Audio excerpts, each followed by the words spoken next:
पहलगाम में आतंकी हमले का आज 7वां दिन है और सुबह सुबह खबर आती है कि नेशनल चैनल 4 PM बंद कर दिया गया। यूट्यूब की दुनिया में 4 PM एक बड़ा चैनल है। इसके 7 मिलियन से भी ज्यादा सब्सक्राइबर्स हैं। चैनल के संपादक संजय शर्मा के अनुसार उन्हें कारण नहीं बताया गया, लेकिन इस चैनल ने क्या ऐसी गलती की होगी कि राष्ट्रीय सुरक्षा को खतरा हो गया? प्रधानमंत्री मोदी और गृहमंत्री अमित शाह की आलोचना ही की होगी। सवाल ही किया होगा कि सुरक्षा में चूक कैसे हो गई। शहला रशीद ने तो सेना पर टॉर्चर का आरोप लगाते हुए ट्वीट कर दिया था। तब मोदी सरकार ने देशद्रोह का मामला दर्ज कर लिया। अब स्थितियां बदल गईं तो मुकदमा वापस ले लिया गया। लेकिन नेहा सिंह राठौर और माधुरी काकोटी ने सरकार से सवाल पूछ लिया तो FIR कर दी गई है।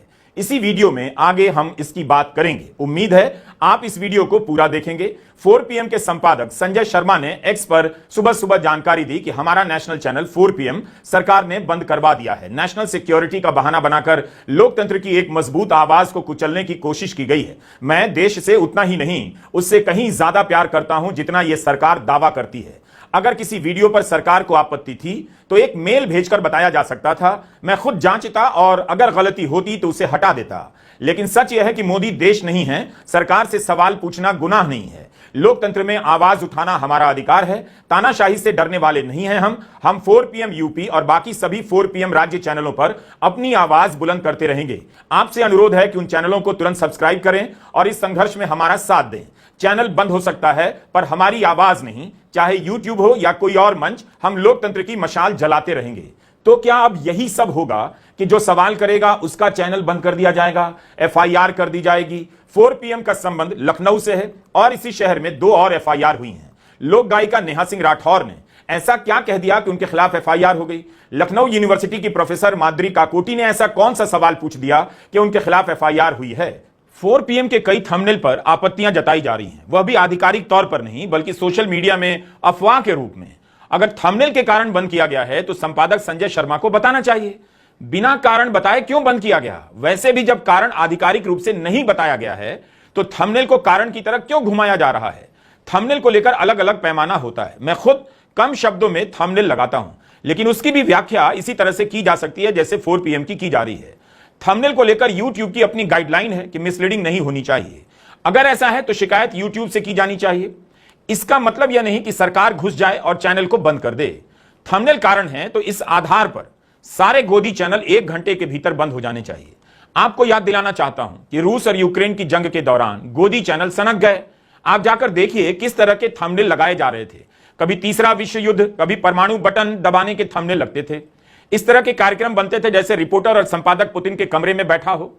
यही नहीं, 2022 में जहांगीरपुरी में तनाव को लेकर अनाप शनाप खबरें चलने लगी। तब अप्रैल 2022 में सरकार को एक एडवाइजरी जारी करनी पड़ी। सरकार ने किसी गोदी चैनल को इसके लिए बंद नहीं किया। इस देश में कितने ही गोदी एंकर नफरत फैलाते हैं, झूठ बोलने के आरोप में दोषी तक पाए गए, जुर्माना लगा, वो आज तक एंकरिंग कर रहे हैं। यही नहीं, हेट स्पीच पर सुनवाई के दौरान सुप्रीम कोर्ट ने नफरती एंकरों पर कितनी सख्त टिप्पणी की। कोर्ट ने पूछा कि आपने कितनी बार ऐसे एंकरों को एंकरिंग से हटाया है जो किसी को बोलने नहीं देते, नफरती बातें बोलते रहते हैं। सोशल मीडिया में 4 PM के खिलाफ अफवाहें चलाने से नहीं होगा। अगर कोई आपत्ति है तो ऑन रिकॉर्ड लाना चाहिए। थंबनेल से आपत्ति जता सकते हैं, लेकिन थंबनेल चैनल बंद करने का कारण नहीं हो सकता। यह एक बहाना है। गोदी चैनलों पर एंकर नफरत फैला रहे हैं, उनके खिलाफ कोई कार्रवाई नहीं की जाती। हजारों उदाहरण हैं। पाकिस्तानी मेहमान आकर सेनाध्यक्ष का अपमान कर रहे हैं। भारत के सेनाध्यक्ष का बीजेपी के प्रवक्ता भी उसी फ्रेम में बैठे हुए हैं। क्या वो पत्रकारिता है? उससे सरकार को आपत्ति नहीं। रवीश कुमार ऑफिशियल पर ही जाकर देखिए, वीडियो के कमेंट में कितनी भयानक गालियां दी जाती हैं, धमकियां दी जाती हैं। पढ़कर किसी के भी मानसिक स्वास्थ्य पर असर पड़ सकता है। इन गाली देने वालों को तो किसी ने नहीं कहा कि मां बहन की गाली देने वाले एक लोकतांत्रिक समाज की सुरक्षा के लिए खतरा है। क्या देश यह चाहता है कि केवल गाली देने वाले, झूठ बोलने वाले ही रहें? इन्हें चुनौती देने वालों का मुंह बंद कर दिया जाए, रोजगार इनसे छीन लिया जाए। अगर इस तरह से YouTube चैनल बंद किए जाएंगे तब तो फिर आम आदमी डरपोक हो जाएगा। कितनी मुश्किल से इस देश की जनता 200 साल की गुलामी से निकली है। कितने लोगों ने उसे निकालने के लिए कुर्बानी दी। क्या बोलने की उस आजादी पर इस तरह से हमला किया जाएगा? YouTube चैनलों को बंद करने का सपना पुराना है। अजीत अंजुम, अभिसार शर्मा या न्यूज लॉन्ड्री या वायर सब हाड़ तोड़ मेहनत करते हैं, सरकार से सवाल करते हैं। अजीत अंजुम की ग्राउंड रिपोर्ट देखिए। हमने न सिर्फ गोदी मीडिया के वर्चस्व को चुनौती दी, उसके झूठ को चुनौती दी, बल्कि छोटे से दायरे में कुछ लोगों को अच्छी सैलरी की नौकरी भी दी है। वो सरकार अगर राष्ट्रीय सुरक्षा के नाम पर इन चैनलों को बंद करा रही है, बंद कर देने का तलवार लटकाए रखना चाहती है, उस सरकार की आत्मा लगता है बदल गई है। उस सरकार के मुखिया भले कहते हो कि आलोचना लोकतंत्र की आत्मा है, लेकिन इस आत्मा को जिंदा कौन रखे हुए है? गोदी मीडिया नहीं, हमारे जैसे चैनल और पत्रकार। इतने बड़े देश में गिनती के 25-50 ही ऐसे पत्रकार रह गए हैं। हाउसिंग सोसाइटी के अंकिलों के पास अब कोई जवाब बचा नहीं है। भीड़ के दम पर सवालों को दबा रहे हैं। हर दिन समर्थक झूठ के आगे हार रहे हैं। बौखला गए हैं कि इन चंद लोगों की वजह से हमारा झूठ अब सोसाइटी में भी चल नहीं पा रहा। जनता को सच दिखने लगा है। घंटों मेहनत से तैयार किए गए हमारे वीडियो से सरकार और उसके समर्थकों में हताशा पैदा होने लगी है। उनका आत्मविश्वास कमजोर पड़ रहा है। अब उनके पास एक ही रास्ता है कि इन चैनलों को किसी भी तरह से बंद करवा दिया जाए। इस तरह से आर्थिक प्रतिबंधों के घेरे में हम सब जी रहे हैं। किस बात के लिए? कि हम सही सवाल कर देते हैं। जनता ने गोदी चैनलों को नकार दिया है। जनता देखना नहीं चाहती है। उनके झूठ को नकार दिया पब्लिक ने, तो सरकार को दिक्कत हो रही होगी। राष्ट्रीय सुरक्षा के नाम पर हम चैनलों को बंद करने का अवसर खोजती होगी। हर दिन हम यूट्यूबर पर तलवार लटकी रहती है। हमें भी फोन आ रहे हैं, क्या आपका भी बंद हो गया? और फोन करने वाले शुभचिंतक इस बात के साथ फोन रख देते हैं, आपका तो सरकार जरूर बंद करेगी। सभी को पता है इस देश में गिनती के पत्रकार रह गए हैं जो पत्रकारिता करते हैं। बाकी जिन्हें झूठ फैलाना है, अफवाह फैलानी है, नफरत के बीज बोने हैं, उन्हें पूरी छूट है। तो दिक्कत उन चैनलों से है जहां सरकार से लगातार सवाल किया जाता है। क्या यह शर्मनाक स्थिति नहीं है कि हम कहीं से भी जीने के लिए कमा ना सके, इसका इंतजाम किया जा रहा है? पेट पर लात मारी जा रही है। क्या किसी को भी इस बात से इस देश में फर्क नहीं पड़ता? हर दिन का हमारा सवाल है कि आज कहीं बंद तो नहीं हो जाएगा। इस देश में करोड़ों रुपए लूट कर लोग भाग जाते हैं। रोज लूटने वाले आराम से नेतागिरी कर रहे हैं। ब्लैक मनी से कश्मीर में पार्टी मना रहे हैं। लेकिन हमें इस आशंका में जीना पड़ता है कि चैनल कहीं बंद ना हो जाए। आपकी जिम्मेदारी और बढ़ जाती है। आप खोज खोज कर नए चैनल तक पहुंचने की कोशिश कीजिएगा। अगर सरकार को सवाल से इतनी दिक्कत है तो सरकार तुरंत एक काम करे, संसद का विशेष सत्र बुलाए और एक कानून बना दे कि सरकार से सवाल करना राष्ट्रीय सुरक्षा का सबसे बड़ा खतरा माना जाएगा। स्कूल के प्रश्न पत्रों से लेकर संसद में पूछे जाने वाले प्रश्नों के अंत में लगने वाले प्रश्नवाचक चिन्ह, इंग्लिश में क्वेश्चन मार्क को भी भारत में इस्तेमाल करने पर पाबंदी लगा दी जाए। भारत में सरकार के लिए क्वेश्चन मार्क का इस्तेमाल करना गुनाह माना जाएगा। और यह बात अब कोई याद नहीं दिलाएगा कि आलोचना लोकतंत्र की आत्मा है। ऐसी बात कहने वाले प्रधानमंत्री की आलोचना करने पर आपकी रोजी रोटी छीनी जा सकती है। आपकी आत्मा परमात्मा के पास भेजी जा सकती है। भूखे मर जाएंगे, कोई नौकरी नहीं देगा। अपना रोजगार करेंगे तो सवाल पूछने के नाम पर आपका रोजगार बंद कर दिया जाएगा। 4 PM के संपादक संजय शर्मा ने कहा, उन्हें कारण नहीं बताया गया कि ऐसी क्या गलती की जिससे राष्ट्रीय सुरक्षा को खतरा पहुंचा। अगर बताया जाता तो सुधार कर देते। जिस वीडियो से दिक्कत थी आप उस वीडियो को हटाते। एक वीडियो को, पूरे चैनल को क्यों बंद किया? इसका मतलब है सरकार का इरादा कुछ और है। अगर आप मोदी सरकार का इतिहास देखेंगे तो उसे लगता है कि कारण बताने की क्या जरूरत है। जब आतंकी हमले पर जवाब नहीं दे रहे तो एक चैनल को क्यों बंद किया, इसका कारण बताएंगे। राष्ट्रीय सुरक्षा का नाम लेकर गृह मंत्रालय ने इसी तरह केरला के एक चैनल मीडिया वन को साल भर से ज्यादा समय तक के लिए बंद कर दिया। कारण भी नहीं बताया, बस बंद कर दिया। मीडिया वन को पता ही नहीं चला कि उसके खिलाफ आरोप क्या है, उसका अपराध क्या है।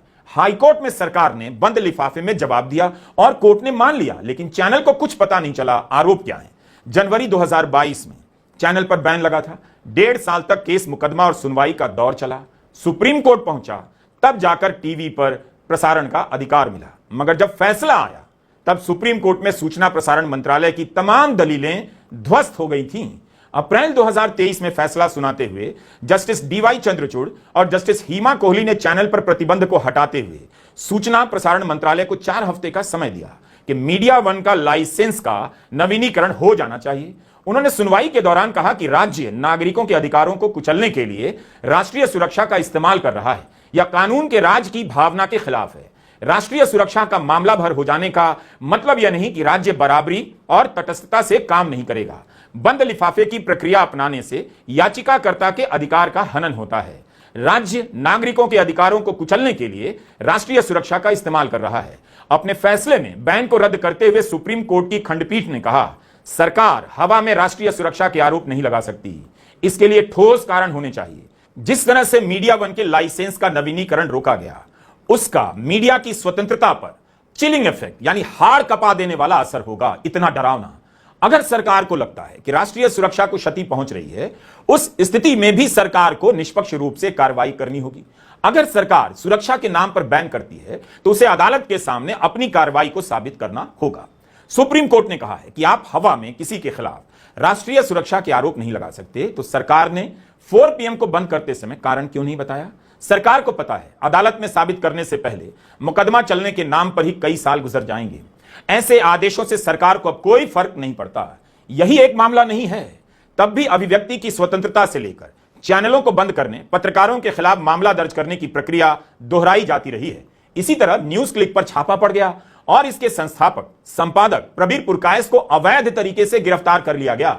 सुप्रीम कोर्ट ने कहा कि उनकी गिरफ्तारी अवैध थी, उन्हें 7 महीने के बाद रिहा तो किया गया, लेकिन न्यूज क्लिक फिर से खड़ा नहीं हो सका। उसके कर्मचारियों की नौकरियां चली गईं। फर्जी आरोपों के कारण एक मीडिया वेबसाइट हमेशा के लिए खत्म हो गई।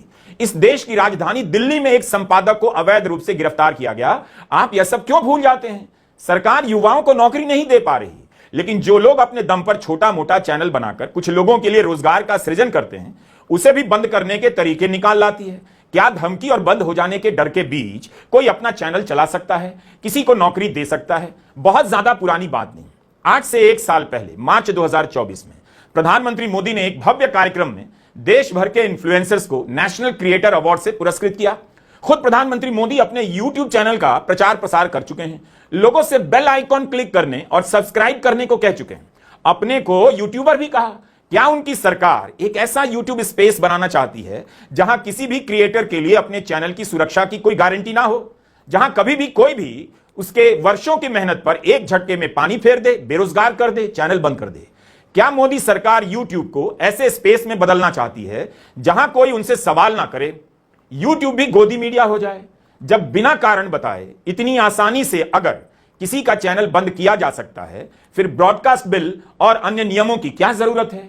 क्या सरकार को पता नहीं कि अभिव्यक्ति की स्वतंत्रता के मामले में सुप्रीम कोर्ट ने पुलिस को क्या फटकार लगाई है? ज्यादा पुरानी खबर नहीं, इसी 3 मार्च की है। कांग्रेस सांसद इमरान प्रताप गढ़ी ने एक कविता ही सोशल मीडिया पर पोस्ट की थी और उनके खिलाफ FIR हो गई। यह बार एंड बेंच की हेडलाइन है। पुलिस को संविधान के 75 साल बाद भी अभिव्यक्ति की स्वतंत्रता को समझना चाहिए। कोर्ट ने कुछ इस तरह से कहा था, संविधान को लागू हुए 75 साल हो गए, अब तो पुलिस को समझ में आ जाना चाहिए।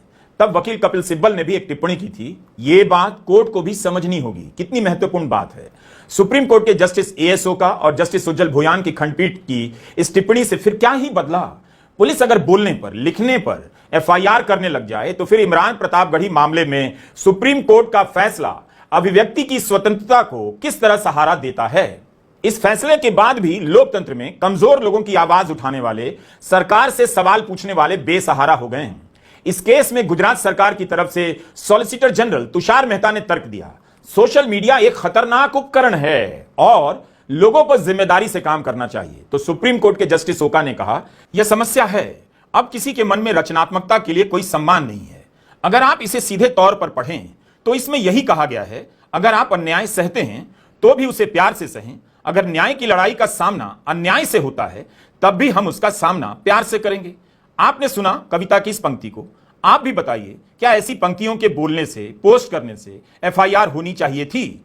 हाईकोर्ट से लेकर सुप्रीम कोर्ट तक का कितना वक्त बर्बाद किया गया। लोक गायिका नेहा सिंह राठौर कविता लिखती हैं, गाने लिखती हैं, गाना गाती हैं, भोजपुरी में बहुत लोकप्रिय हैं, उनका गाना चारों तरफ सुना जाता है। पाकिस्तान में उनका गाना वायरल हो गया, तो क्या यह उनसे अपराध हो गया? गोदी चैनलों पर पाकिस्तान से वक्ता बुलाए जा रहे हैं, अनाप शनाप बोल रहे हैं, भारत के बारे में भी और भारत के प्रधानमंत्री के बारे में भी, लेकिन उन्हें तो किसी ने नहीं रोका, उन चैनलों को किसी ने बंद नहीं किया। पाकिस्तानी आकर भारत के चैनलों पर कुछ भी बोल सकते हैं, लेकिन नेहा सिंह राठौर बोलेंगी, गाएंगी तो FIR होगी। आपको यह खबर की याद दिलाना चाहता हूं, यह खबर भी उसी समय की है जब सुप्रीम कोर्ट ने इमरान प्रतापगढ़ी के केस में टिप्पणी की थी। शहला राशिद शोरा के खिलाफ पुलिस ने देशद्रोह का मामला दर्ज किया। शहला JNU छात्र संघ की उपाध्यक्ष रह चुकी हैं। पुलिस ने उनके खिलाफ 2 समुदायों के बीच शत्रुता फैलाने, देशद्रोह, सेना के खिलाफ प्रतिकूल टिप्पणी करने के आरोपों में कई धाराएं दर्ज कर दी। 2019 में यह सब केस दर्ज हुआ। इसी 2 मार्च 2025 को पुलिस ने केस वापस ले लिया। अभियोजन पक्ष ने कोर्ट को बताया कि दिल्ली के उपराज्यपाल ने मुकदमा चलाने की अनुमति वापस ले ली है। उस समय शहला रशीद ने अमेरिकी सेनेटर बर्नी सैंडर्स, ब्रिटेन के तत्कालीन नेता प्रतिपक्ष जेरेमी कॉर्बिन से लेकर न्यूजीलैंड की तत्कालीन प्रधानमंत्री जसिंडा आर्डन, कनाडा के तत्कालीन प्रधानमंत्री जस्टिन ट्रूडो को अपना ट्वीट टैग कर दिया था कि कश्मीरी जनता के साथ क्या हो रहा है बताने के लिए। क्या अब इन तस्वीरों को देखकर आप यकीन कर पाएंगे कि कभी इन्हीं नेताओं की सरकार की पुलिस ने शहला रशीद पर देशद्रोह का मुकदमा किया था और अब उसे वापस ले लिया गया है। जब शहला जेएनयू छात्र संघ की उपाध्यक्ष थीं, तब उन्हें लगातार घेरा जाता था। अगस्त 2019 में शहला रशीद ने तो भारत की सेना पर टॉर्चर तक के आरोप लगा दिए, लेकिन अब सरकार ने केस वापस क्यों लिया? तस्वीरें ही जवाब दे सकती हैं कि शहला रशीद के खिलाफ केस क्यों वापस हुआ। 5 साल पुलिस से लेकर कोर्ट का समय क्यों खराब किया गया? नेहा सिंह राठौर का वीडियो पाकिस्तान में वायरल हुआ तो गंभीर धाराओं में यहां एफआईआर। यहां शहला रशीद तो दूसरे देशों के सांसदों को कश्मीर के सवाल पर टैग कर रही थी, लिख रही थी, सेना पर गंभीर आरोप लगा रही थी। नेहा का गाना ही तो वायरल हुआ, उससे दिक्कत हो गई, या भारत की जनता में वायरल होने लगा नेहा सिंह राठौर का गाना, उससे दिक्कत हो गई? पूरी भाजपा के नेताओं के जितने बच्चे फौज में होंगे उससे ज्यादा तो मेरे अपने रिश्तेदार और परिवार के लोग सेना में जान दांव पर लगा चुके हैं। अरे आज मैं कहूंगी कि देश का मेन स्ट्रीम मीडिया देश का गद्दार है, क्योंकि उसने कभी सरकार से सवाल नहीं पूछा और सरकार को मनमानी करने दी। वो पूछें या ना पूछें, मैं बार बार पूछूंगी कि पहलगाम में 2000 सैलानियों के लिए सुरक्षा की व्यवस्था क्यों नहीं थी? कौन जिम्मेदार है इसका? आतंकी हमले के बाद बिहार में रैली करना इतना जरूरी था? भाजपा का आईटी सेल देश का गद्दार है, क्योंकि उसने देश को हिंदू मुसलमान में बांटने की कोशिश की। है कोई जवाब? देशद्रोही कहेंगे ये मुझे। नए नए अपराध खोजे जा रहे हैं एफआईआर करने के लिए। क्या आपको याद नहीं कि पाकिस्तान की एक महिला का वीडियो 2017 में भारत में वायरल हो गया, जिसमें वो महिला पाकिस्तान की सरकार की गालियां देकर आलोचना कर रही थी? तब तो सबको बहुत आनंद आया, यहां का वहां, वहां का यहां वीडियो वायरल होता रहता है। क्या एफआईआर की जाएगी? नेहा के साथ साथ लखनऊ यूनिवर्सिटी की प्रोफेसर माद्री काकोटी के खिलाफ भी एफआईआर हुई है। माद्री ने भी सवाल ही किया कि चूक कैसे हो गई। सोशल मीडिया पर माद्री काकोटी डॉक्टर मेडुसा के नाम पर लोकप्रिय हैं। वे अंग्रेजी के शब्दों का मतलब सिखाती हैं और अलग अंदाज में सरकार से सवाल करती हैं, नफरती घटनाओं पर टिप्पणी करती हैं, युवाओं को दंगाई बनने से बचाती हैं। उन्होंने कह दिया कि आतंकवादी ने धर्म पूछकर मारा है, लेकिन धर्म पूछकर दिन रात जो नफरत फैलाई जाती है, ऐसा करने वाले कौन हैं? तो उनके खिलाफ एफआईआर हो गई। एक नहीं कई धाराएं लगाई गई हैं। 6 धाराएं भारतीय न्याय संहिता की लगी हैं और एक धारा सूचना प्रौद्योगिकी अधिनियम की धारा 69A लगा दी गई है। माद्री काकोटी के सवाल से देश की संप्रभुता और अखंडता को खतरा कैसे पहुंच सकता है? समाजवादी पार्टी के नेता अखिलेश यादव ने अपनी प्रेस कॉन्फ्रेंस में नेहा सिंह राठौर का बयान चलाया और उनके खिलाफ मामला दर्ज होने की निंदा की। राजनीतिक दल सवाल नहीं करेंगे तो और क्या करेंगे? सरकार ने तो आधिकारिक तौर पर कुछ बताया नहीं कि वही दोहराते रहें, तो क्या विरोधी दल के नेताओं का सवाल करना अपराध है? अखिलेश यादव ने भी तो आज सवाल कर पूछा है कि पूछता है पहलगाम का पर्यटक, खबरों के बीच मेरी रक्षा करने वाला कोई वहां क्यों नहीं था? कुछ ऐसे लोगों को सरकार की ओर से चारों तरफ से चाक चौबंद सुरक्षा घेरा क्यों दिया जाता है, जो बाद में ठग साबित होते हैं? कोई भी कुछ बनकर इतने संवेदनशील इलाके में सुरक्षा कैसे पा सकता है? क्या पहले कोई जांच पड़ताल नहीं होती है? जश्नजीवी भाजपाई जब यहां विवादित निजी कार्यक्रम आयोजित करते हैं तो लगभग 250 वीवीआईपी के लिए हजारों सुरक्षा कर्मियों के कई घेरे बना दिए जाते हैं, वो भी उनके निजी कार्यक्रम में, जिनका काम किसी और के शब्दों को स्वर देना है, जिनका स्वयं कोई अस्तित्व नहीं, जो न्यायालय तक की अवमानना करते हैं। ऐसे लोगों को सुरक्षा किस आधार पर मिलती है और पर्यटकों को क्यों नहीं मिलती? ये अति गंभीर प्रश्न है। जिन्होंने अपनों को खोया है उन पर दबाव डालकर बयान भले बदलवा दिए जाएं, लेकिन भाजपाई याद रखें, बयान बदलवाने से सच नहीं बदल जाता है। तो क्या यह सच नहीं कि धर्म पूछकर नफरत फैलाई जा रही थी? इस वक्त जब एकजुटता ही एकमात्र नारा है, तो कौन लोग हैं और किस पार्टी के हैं जो गरीब ठेले वालों का ठेला पलट देते हैं, मजहब पूछ रहे हैं? मुंबई में बीजेपी के 9 कार्यकर्ताओं के खिलाफ एफआईआर हुई है। इन पर आरोप है कि दादर में मुस्लिम हॉकर शाहिद अली के साथ गाली गलौज की गई, मारपीट की गई। क्या आप जानते हैं कि पुलिस से शिकायत किसने की? सौरभ मिश्रा ने। रिपोर्ट के अनुसार सौरभ ने अपनी शिकायत में लिखाया है कि शाहिद अली उसके साथ काम करता है। तेंदुलकर और 8 साथी आए और शाहिद से धर्म पूछकर मारने लगे।